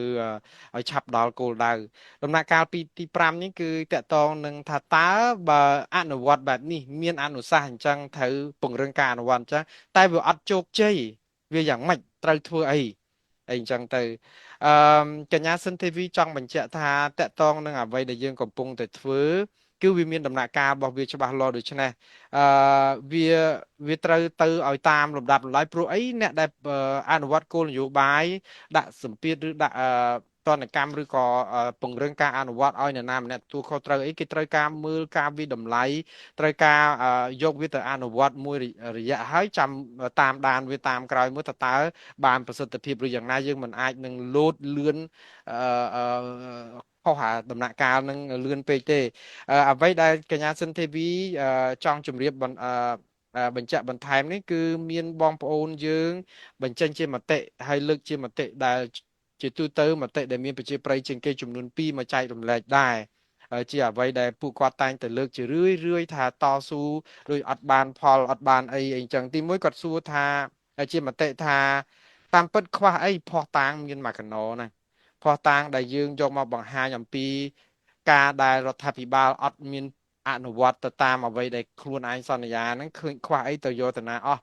ចម្លើយគឺងាយទេត្រូវហើយមានមែនពិតជាអញ្ចឹងមែនគឺ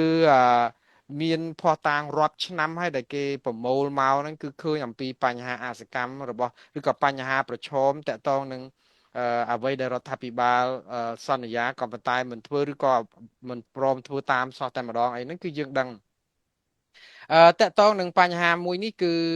វាតកតងនឹងមតិទី2របស់បងប្អូនដែលតែងតែសួរដែរថាឲ្យយើងប្រយ័ត្នឲ្យមែនតែនចំពោះរដ្ឋាភិបាលកម្ពុជាព្រោះល្បិចច្រើនពាក្យថាល្បិចច្រើនឬក៏ពឹសពុលហ្នឹងគឺគាត់ចង់សម្ដៅថាគាត់ដឹងខ្យល់មុនអញ្ចឹងទៅគឺគាត់ជួនកាលគាត់ចេះតែធ្វើឲ្យតែដើម្បីល្អមើលដើម្បីឬក៏រកវិធីទប់ដើម្បីដោះស្រាយបញ្ហាហ្នឹងថាគាត់ចាប់ផ្ដើមបទូគាត់ចាប់ផ្ដើមធ្វើគាត់ចាប់ផ្ដើមកែនេះអីតាមពិតគឺពិបាកនឹងរកកន្លែងទុកចិត្តពួកគាត់មែនតែនតែធ្វើយ៉ាងម៉េចដើម្បីឲ្យទុកចិត្តបរដ្ឋាភិបាលខូចយ៉ាងនេះចម្លើយដែលឆ្លើយមកយ៉ាងខ្លីគឺពាក្យថាទុកចិត្តនេះគឺយើងពិបាកនឹងយកមកនិយាយគឺទៅទុកចិត្តយ៉ាងដូចម្ដេចបើសិនជាយើងគ្មានយន្តការគ្មានប្រព័ន្ធអញ្ចឹងដើម្បីឲ្យទុកចិត្ត វាមិនមែនថារដ្ឋាភិបាលធ្វើយើងមិនទុកចិត្តទេសំខាន់តែយើងបង្កើតឲ្យមានយន្តការតាមដានឬក៏បង្កើតឲ្យមានប្រព័ន្ធមួយជាប្រព័ន្ធតែម្ដងដែលថាធ្វើអីត្រូវមានប្រព័ន្ធផ្ទៀងផ្ទាត់ប្រជាពលរដ្ឋនៅមូលដ្ឋានឬក៏អង្គការសង្គមស៊ីវិលឬក៏គណៈបកនយោបាយឬក៏អ្នកណាក៏ដោយដើម្បីជួយផ្ទៀងផ្ទាត់មើលទៅមិនចាំបាច់តែរដ្ឋាភិបាលធ្វើឲ្យយើងជឿឬមិនជឿតើតែយើងក៏និយាយបានជឿឬមិននិយាយមិនជឿសំខាន់គឺវាមើលឲ្យឃើញច្បាស់តែមានប្រព័ន្ធហ្នឹងផ្ទៀងផ្ទាត់មកឃើញថាគាត់ធ្វើអញ្ចឹងគឺគាត់ពិតជាបានធ្វើគាត់ពិតជាមិនបានធ្វើអញ្ចឹងបាទ thank you very much I think I have another question because I know ខ្ញុំដឹងថាអង្គការ Save Cambodia ចូលរួមច្រើនណាស់នៅក្នុងកិច្ចការនេះហើយខ្ញុំដឹងថាប្រជាពលរដ្ឋក៏តែងតែពេលខ្លះក៏តែងទៅសួរអង្គការ Save Cambodia ធ្វើអីគេនៅក្នុងកិច្ចការងារនេះព្រោះថាយើងពំនាំសម្លេងរបស់ប្រជាពលរដ្ឋតើយើងអាចជួយអីបាន so the next question is like where does Save Cambodia fit into all of this People love asking this question. They really do. I think the better question is how do we build a Khmer community that's capable of doing this work like stage 1 through 5, regardless of who's leading it? Save Cambodia did not create the facts. The facts came from in-country workers, union people, civil society orgs, international groups, journalists, researchers, and just everyday Khmer people. Our role has always been to help connect those pieces together, to help identify patterns and translate those concerns, those voices into recommendation and to help assess implementation, which is not about trust. It's just is it sustainable? Is it clear? Was it assessed? Was it accomplished? Was it not? It's very black and white. This process this process itself is democracy itself. I really want to highlight this. Many people think democracy as the end, which is stage 5. But democracy is also about the ability where everyday people can identify problems, which what you're doing now. You're engaging in the process, connecting information, evaluating the claims, participating in decisions and holding institutions accountable and determining whether or not those implementations are addressed. Like if you think about it, North Korea, China, and many other countries in the Middle East, what we have done in the last several years, could they organize community consultations? Could they submit recommendations to the UN? Can they challenge government claims and assess implementation? I'm asking this because every time you engage and evaluate those issues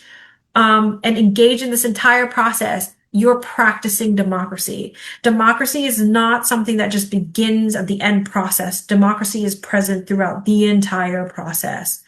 Yes, Cambodia's democracy space is shrinking, but that's why your engagement matters so much more now. But Save Cambodia's larger goal is to help the community to learn how to help the community learn how change actually happens and to expose more people to meaningful and effective engagement in democracy, which is everything that we're talking about right now. Thank you very much តាមពិតសំណួរនេះខ្ញុំចង់សួរព្រោះអី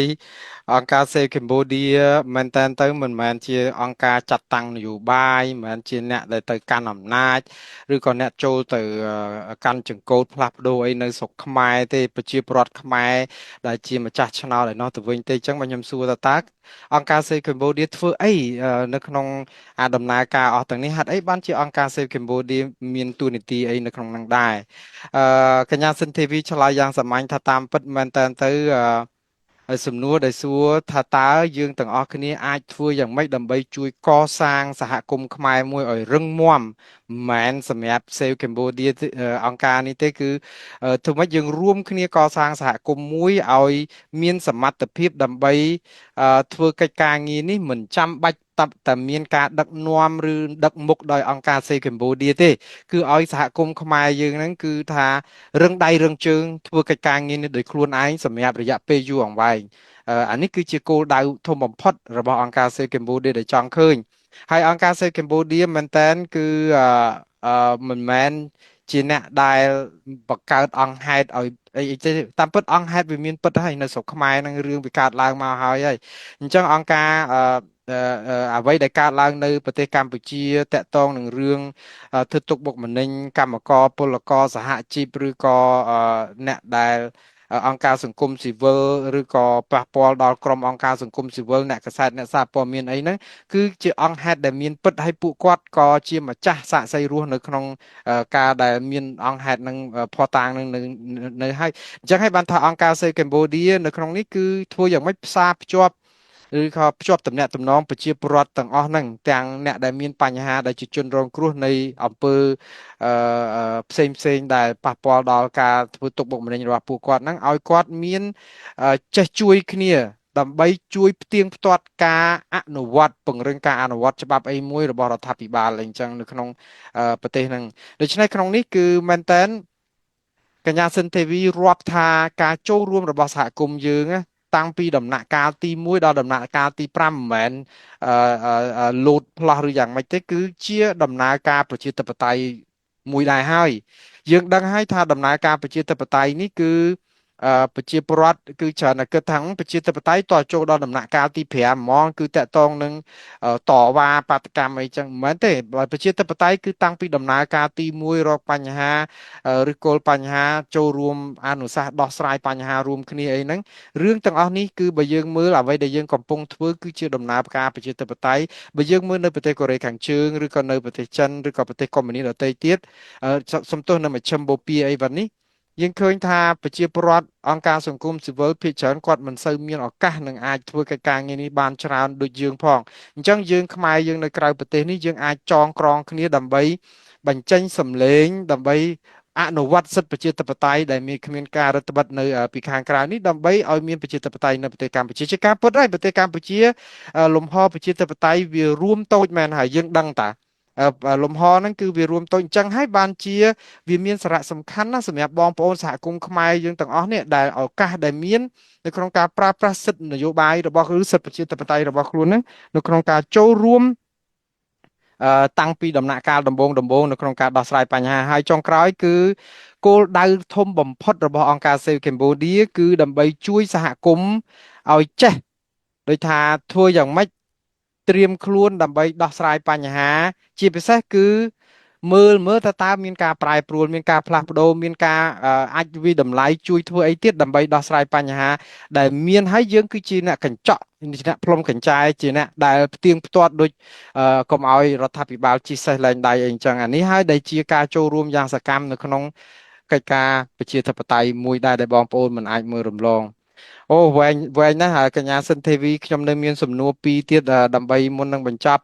តកតងនឹងសហគមន៍ខ្មែរយើងដឹងហើយគឺតាមពិតម្ចាស់ជោគវាសនារបស់កម្ពុជាគឺប្រជាពលរដ្ឋខ្មែរហើយអង្គការ Save Cambodia ដោយកញ្ញាបានមានប្រសាសន៍ហើយថាគោលដៅគឺចង់ធ្វើម៉េចកសាងសហគមន៍ឲ្យគាត់រឹងមាំគាត់ដោះស្រាយបញ្ហាខ្លួនឯងសំណួរនេះគឺតកតងនឹងតកតងឥឡូវif the Khmer community is already practicing democracy មិញកញ្ញាសិនទេវីថាសហគមន៍ខ្មែរកំពុងតែអនុវត្តរឿងដំណើរប្រជាធិបតេយ្យនឹងហើយ so if the Khmer community is already practicing this kind of democracy through these different forms of engagement why do many people still feel that nothing is changing and what should they do differently Well, that's what you just said. Like one of the reasons why the Khmer community often gets discouraged is because they tend to focus primarily with stage 1 and 5, not 2, but 1 and 5. People see the problem and look for a result, and when the results don't immediately come, everything in between is meaningless. The Cambodian government, on the other hand, is really important to understand is that they've spent decades operating in between those stages, 2, 3, and 4. They've had to deal with international pressure, diplomatic engagement, recommendations, all the monitoring, reporting. They've had to answer all of this. So they've spent decades learning how to navigate these middle stages. And they have a lot of experience doing it. And the Khmer community now has to learn how to navigate it too. So this is where the community can help. All your listeners can help is start recognizing those middle stages. that the Cambodian government has to navigate every day. And then you'll start to also avoid those questions about whether someone's being truthful or whether or not somebody's lying. It starts to become irrelevant at that point. So that's why we produce the field-based indicators, because those questions can be used not just with the US government, but with the Khmer community. They need the information, and you can help assess to whether it's the commitments are being practiced, and you can give it to the US government or really any government. And you pay attention to what is being promised, what's being implemented, and whether those two are actually matched. And you can begin to see the discrepancies between whether the commitments and the reality and call them out. Call it out. You know, there was an arrest and there was raids. Call where? Where's it verified? I don't see it. Call it out. And so this helps you to stop depending on anyone else to do it for you, because when you depend on people, it's very easy for people to cheat you. So use the same questions that we provided at the end of the beginning of this meeting that we provide to the U.S. government. Are workers actually able to exercise their rights? Do they have a place to remedy their situation? The Cambodia resources are they benefiting Cambodia or a different country? Are the scam operations expanding? Are these verifications reliable? So monitor what is happening, compare the promises against what's happening, and this is how anyone and everyone can participate in the process. This is part of democracy. Thank you so much. That's quite interesting. អរគុណទេវីណាស់តាមពិតខ្ញុំសួរគាត់ពីរឿងទេវីគាត់ថាប្រទេសកម្ពុជាស្ថានភាពប្រជាធិបតេយ្យហ្នឹងវារួមតូចទេប៉ុន្តែគាត់មានជំនឿថាបងប្អូនប្រជាពលរដ្ឋខ្មែរកំពុងតែអនុវត្តសិទ្ធិប្រជាធិបតេយ្យជាបណ្ដារបស់ពួកគាត់ហើយកុំភ្លេចថាយើងកំពុងតែអនុវត្តសិទ្ធិនេះហើយរដ្ឋាភិបាលកម្ពុជាខ្លួនឯងហ្នឹងពេលដែលខ្ញុំសួរថាចុះបើកំពុងអនុវត្តសិទ្ធិហ្នឹងហេតុអីបានជាប្រជាពលរដ្ឋហាក់បីដូចជាមានអារម្មណ៍ថាដូចអត់មានឃើញប្រែប្រួលអីផងខំចូលរួមដែរដូចជាអត់ឃើញទៅណាអីមានលទ្ធផលអីជាដុំកំភួនតើឲ្យពួកគាត់ធ្វើអ្វីផ្សេងឬក៏គួរធ្វើអីទៀតអីចឹងណាចម្លើយរបស់ TV ក៏គាត់និយាយថាជាការពិតដំណាក់កាលនៅក្នុងប្រជាធិបតេយ្យការចូលរួមគឺវាមានដំណាក់កាលពី1ដល់5ហើយកុំភ្លេចថាពី1ដល់5ហ្នឹងរដ្ឋាភិបាលក៏គេធ្វើអាហ្នឹងដែររដ្ឋាភិបាលគេធ្វើប្រជាធិបតេយ្យទប់គឺគេវាយបកយើងវិញគឺក្នុងដំណាក់កាលហ្នឹងពួកអីក៏គេដោះស្រាយជាមួយនឹងរដ្ឋបរទេសជាពិសេសអង្គការសហប្រជាជាតិឬក៏អ្នករាយការណ៍ពិសេសឬក៏អ្នកដែលគេត្រួតពិនិត្យស្ថានភាពសិទ្ធិមនុស្សនៅកម្ពុជាអីអញ្ចឹងប្រជាធិបតេយ្យអីដែរអញ្ចឹងរដ្ឋាភិបាលក៏គេរកវិធីសាស្ត្រដើម្បីទីមួយក៏គេរកបញ្ហាដូចយើងឃើញបញ្ហាគេរកឃើញបញ្ហាហ្នឹងហើយគេចាប់ផ្ដើមដូចថារកតតិវិធីបច្ចេកទេសមិននៅក្នុងការកិច្ចពីបញ្ហាហ្នឹងដើម្បីលួងសហគមន៍អន្តរជាតិឬក៏អ្នកដាក់សម្ពាធខ្លួនអីអញ្ចឹងគេក៏គេធ្វើកិច្ចការងារនឹងយើងធ្វើកិច្ចការយើងគេក៏ធ្វើកិច្ចការយើងគឺថាគេដោះស្រាយបញ្ហាមួយគឺនៅក្នុងអាដំណាក់កាលនៅកដាលដូចជាទី3ទី4អីចឹងគឺរដ្ឋាភិបាលក៏គេខំប្រឹងធ្វើអាហ្នឹងក្នុងន័យថាធ្វើដើម្បីដោះស្រាយកុំឲ្យជាប់ទណ្ឌកម្មត្រូវអីចឹងអញ្ចឹងប្រជាពលរដ្ឋកម្ពុជាយើងសហគមន៍ខ្មែរយើងគឺយើងត្រូវច្បាស់ខ្លួនឯងថាយើងក៏មានតួនាទីសំខាន់មែនតើសំខាន់ហ្នឹងគឺនៅក្នុងការផ្ទៀងផ្ទាត់មើលថាតើរដ្ឋាភិបាលគឺពិតជាបានអនុវត្តទៅតាមអ្វីដែលខ្លួនធ្វើព្រោះអីយើងមានសិទ្ធិគ្រប់គ្រាន់នៅក្នុងការដែលអនុវត្តសិទ្ធិប្រជាធិបតេយ្យរបស់យើងដែលជាការដែលរដ្ឋាភិបាលខំប្រឹងដោះស្រាយតែយើងខំប្រឹងរកចាប់ចំណុចខ្សោយរបស់គាត់ឲ្យឃើញហើយដើម្បីឲ្យមានប្រសិទ្ធភាពគឺយើងរាយការណ៍យើងស្រែកយើងប្រាប់យើងត្រូវចេះផ្លុំកញ្ចែយើងដឹងថាបញ្ហាហ្នឹងរដ្ឋាភិបាលកុហកទេរដ្ឋាភិបាលបោកទេឥឡូវថាចាប់ពួកឆបោកអនឡាញចាប់នៅណាបានទៅត្រីកញ្ចោះត្រីកភ្លៀងចុះអាត្រីទូត្រីឆ្ដោណាចាប់នៅណាមិនឃើញអុកញ៉ាមហាមន្ត្រីណាដាក់ពន្ធនាគារឬក៏ស៊ើបអង្កេតអីចឹងឧទាហរណ៍ករណីជាក់ស្ដែងដូច្នេះយើងប្រាប់ទៅខាងសហគមន៍អន្តរជាតិឬក៏សហរដ្ឋអាមេរិកឬក៏ប្រទេសណាក៏ដោយដែលក្នុងនាមយើងជាអ្នកដែលគិតថាប្រទេសទាំងនោះមានឥទ្ធិពលកុំឲ្យរដ្ឋាភិបាលកុហកព្រោះយើងអត់អាចទៅពឹងលើប្រព័ន្ធណាមួយទេកញ្ញាទេវីបញ្ជាក់បើយើងពឹងទៅលើតែប្រព័ន្ធណាមួយឬអង្គការណាមួយឬដែលយើងពឹងជឿលើគេពេកយើងនឹងងាយនឹងចាញ់បោកគេអញ្ចឹងហើយបានឲ្យសហគមន៍យើងមានបណ្ដាញឲ្យច្រើនមានទាំងអ្នកសារព័ត៌មានទាំងសហគមន៍មានទាំងអង្គការសង្គមស៊ីវិលអីអញ្ចឹងយើងជួយគ្នាយើងរៀបចំជាបណ្ដាញឲ្យរឹងមាំហើយយើងគឺជាអ្នកដែលសម្រេចមើលការខុសត្រូវហ្នឹងហើយហ៊ានស្រែកហ៊ានថា ហ៊ានអីចឹងតែឥឡូវយើងដឹងហើយមានវិធីដែលត្រូវធ្វើកញ្ញាសិនទេវីបញ្ជាក់ថាវិធីដែលត្រូវធ្វើអត់ពិបាកទេចង់ដឹងរដ្ឋាភិបាលខូចមិនខូចធ្វើមិនធ្វើកុហកឬមិនកុហកគឺយើងយកអ្វីដែលជាសូចនាករ5យ៉ាង4យ៉ាងដែលបង្ហាញឧទាហរណ៍ទី1ប្រទេសកម្ពុជាមានសិទ្ធិសេរីភាពបើអួតថាកម្ពុជាមានសេរីភាពត្រឹមត្រូវមានសិទ្ធិសហជីពតើសហជីពរាល់ថ្ងៃតវ៉ាដោះស្រាយបញ្ហាគោរពសិទ្ធិគាត់អត់បង្ក្រាបគាត់អត់ឬក៏គាត់ដោះស្រាយមានយន្តការដោះស្រាយឲ្យគាត់បានផលប្រយោជន៍ត្រឹមត្រូវអត់អាហ្នឹងទី1ទី2តើតកតងជាមួយនឹងរឿងសិទ្ធិរបស់គាត់តើមានគេរំលោភបំពានទៀតអត់ជួនកាលចេះតែថាតែគោរពប៉ុន្តែដល់ពេលហើយមានជួបប្រជុំអីបន្តិចបន្តួចនាំគ្នាទៅផឹកតែចត់អីចឹងអាហ្នឹងគឺយើងដឹងហើយយើងតាមមើលគាត់ហើយកុំឲ្យគាត់រួចខ្លួនទី3ឧទាហរណ៍ធនធានធម្មជាតិរបស់កម្ពុជាតើគេប្រើប្រាស់ត្រឹមត្រូវមានការលាក់បាំងមានដំណាភាពពាក់ព័ន្ធនឹងរដ្ឋបរទេសពាក់ព័ន្ធនឹងការបំផ្លាញធនធានយើងតើរដ្ឋាភិបាលការពារអាហ្នឹងឲ្យមានប្រយោជន៍អត់តើនៅតែមានរបស់ស្អីគេពីក្រៅយកមកបន្លំពីបរទេសមកបិទស្លាកបោះត្រាអីយកមកលក់ឆ្លងកាត់ដាក់ផលិតនៅកម្ពុជាយកទៅលក់នៅស្រុកតើរឿងទាំងអស់ហ្នឹងវាកើតឡើងយើងអង្គុយផ្ទៀងផ្ទាត់គ្នាអញ្ចឹងទៀតហើយនឹងចុងក្រោយគឺតកតងនឹងរឿងអភិបាលកិច្ចតកតងនឹងការអនុវត្តសិទ្ធិឬក៏រដ្ឋធម្មនុញ្ញអីហ្នឹងតើគាត់ធ្វើពិតជាបានត្រឹមត្រូវ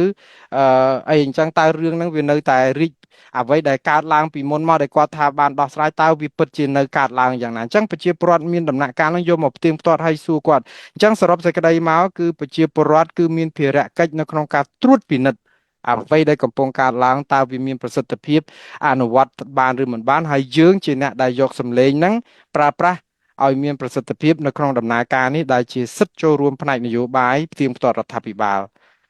Oh I really love this សំណួរចុងក្រោយតកតងនឹងអ្វីដែលខ្ញុំសួរដូចច្រើនហើយកញ្ញាទេវីមានអីខ្លះទៀតទេដែលខ្ញុំមិនបានសួរព្រោះជិត1 ម៉ោងទៅហើយ Do you have any last thoughts or kind of comments you wish to make Yeah, I think this is really important to mention. The reason why I think it's important for everyone to understand everything that has happened and the stages that we went through Mm-hmm. today and what the US the assessments. Because after my August 7th meeting, the State Department asked me to have another separate meeting. And during that discussion, it became very clear to me that the policy environment is changing. We already know that they did the reorganization, but to have this one-on-one conversation, it became very clear. And the way the US is approaching Cambodia, really any country, but Cambodia specifically, is changing. And increasingly, the discussion is about root causes, implementation, evidence, and accountability, and whether those current efforts are producing results. They're very result driven. So for many years, the people have asked more international attention on Cambodia. Well, it's here now. Think about how many years it took us to get here. So don't lose it because it's very, very difficult to get back. You are competing with so many other countries. So if the Khmer community continues to look at these issues the same way you did 10, 20, 30 years ago, you will be missing important opportunities to participate and to help shape what's going to come after. So it's really important to be everything we spoke about, rewind it, listen to it again, engage in it because the policies are changing and you don't want to be behind. Thank you អរគុណ អរគុណច្រើនចំណុចនេះគឺសំខាន់មែនតើបងប្អូនដែលខ្ញុំសួរទេវីចង់ឲ្យបន្ថែមតាមពិតអាការបន្ថែមវាទៅជារឿងសំខាន់បើសិនអត់សួរគាត់គឺខកតែម្ដងខ្ញុំសួរថាមានអីបន្ថែមចុងក្រោយតកតងនឹងរឿងនេះទេវីគាត់ចង់បញ្ជាក់អញ្ចេះថាក្រោយជួបក្រសួងការបរទេសថ្ងៃ7 ខែសីហាភ្លាមក្រសួងការបរទេសអញ្ជើញគាត់ឲ្យជួបដាច់ដោយឡែកមួយទៀតដោយសាររឿងនេះសំខាន់នៅពេលដែលក្រសួងការបរទេសហៅគាត់ជួបម្ដងទៀតនៅក្នុងពេលដែលក្រោយពីជួបមិនទាន់បានប្រមាណហើយនេះគឺជាសក្ខីកម្មគឺជាការបញ្ជាក់ថាសហគមន៍អន្តរជាតិដោះស្រាយបញ្ហាយកចិត្តទុកដាក់កម្ពុជាមិនដូចពីមុនទេមិនដូចពីមុនហ្នឹងគឺបានន័យថាគេធ្វើយកចិត្តទុកដាក់ស៊ីជម្រៅជាងមុនឆ្ងាយពីរឿងកម្ពុជានេះក៏ដោយសារអីនេះក៏ដោយសារតែ យើងឃើញរបៀបដែលគេយកចិត្តទុកដាក់ហ្នឹងគឺដោយសារសម្លេងសហគមន៍របស់យើងដែលគេទុកចិត្តយើងនៅពេលដែលគេទុកចិត្តយើងគឺគេចាប់ផ្ដើមសម្រួចទៅលើថាគេលែងចង់បារម្ភពីរឿងភ័ស្តុតាងរឿងអីទៀតគេនិយាយពីថាឥឡូវការអនុវត្តហ្នឹងមានប្រសិទ្ធភាពអត់តើអ្នកណាពង្រឹងការអនុវត្តតើអ្វីដែលយកទៅអនុវត្តហ្នឹងគឺវាមានលទ្ធផលដែរឬយ៉ាងណាអញ្ចឹងសហរដ្ឋអាមេរិកគឺចង់មើលជ្រុងហ្នឹងលែងស្ដាប់អាការនិយាយកុហកលែងស្ដាប់អីអនុសាសន៍អីច្រើនហ្នឹងគឺយកទៅរឿងអនុវត្តហើយសួរថាតើធ្វើអីទៀតដើម្បីឲ្យរដ្ឋាភិបាលអនុវត្តធ្វើតាមអាហ្នឹងឲ្យខាងតែបានរឿងនេះហើយដែលធ្វើឲ្យយើងគិតថាសហគមន៍ខ្មែរបានប្រឹងតស៊ូយូរឆ្នាំណាស់បងប្អូនសហគិតមើលទម្រាំមកដល់ពេលហ្នឹងគេទុកចិត្តយើងគេស្ដាប់យើងដើម្បីឲ្យសហគមន៍អន្តរជាតិគេស្ដាប់សម្លេងយើងក្នុងនាមជាអ្នកតស៊ូមតិទម្រាំមានការទុកចិត្តប៉ុណ្ណេះគឺបានន័យថាយើងធ្វើដំណើរផ្លូវឆ្ងាយណាស់យើងមិនអាចវិលថយក្រោយទៅឬក៏បោះបង់ចោលការតស៊ូរបស់យើងហើយកុំធ្វើឲ្យអាបញ្ហា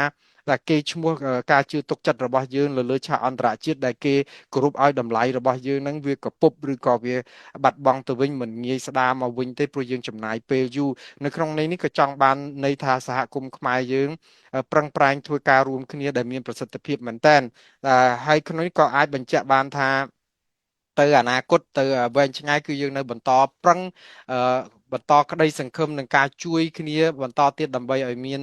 ការអនុវត្តស្ដារសិទ្ធិមនុស្សជាធិបតេយ្យឬក៏ស្ថានភាពជាក់ស្ដែងនៅកម្ពុជាឲ្យខាងទៅបានដោយមានអន្តរាគមន៍ពីប្រជាពលរដ្ឋខ្មែរយើងនៅគ្រប់ទិសទីចូលរួមជាមួយនឹងអង្គការ Save Cambodia ជាពិសេសប៉ុន្តែអង្គការ Save Cambodia នេះមិញបានបញ្ជាក់ឲ្យគាត់ថាគាត់ចង់កសាងសហគមន៍មួយឲ្យរឹងមាំខ្លួនឯងថ្ងៃក្រោយមិនចាំបាច់ទាល់តែមានអ្នកណាដឹកមុខទេគឺសហគមន៍អាចតស៊ូមតិខ្លួនឯងបានអរគុណច្រើនមែនតើទេវីហើយខ្ញុំគិតថាការដែលជជែកគ្នានេះគឺមានប្រយោជន៍មែនតើសម្រាប់សហគមន៍យើងយើងនឹងជួបគ្នាទៀតនៅខែក្រោយគឺថ្ងៃទី25ខែកញ្ញាខ្ញុំអរគុណទេវីដែលបានចំណាយពេលវេលាដ៏មានតម្លៃឲ្យខ្ញុំបានសម្ភាសយើងនឹងជួបគ្នាទៀតនៅពេលក្រោយបាទសូមអរគុណសូមជម្រាបលាបាទចាជំរាបលា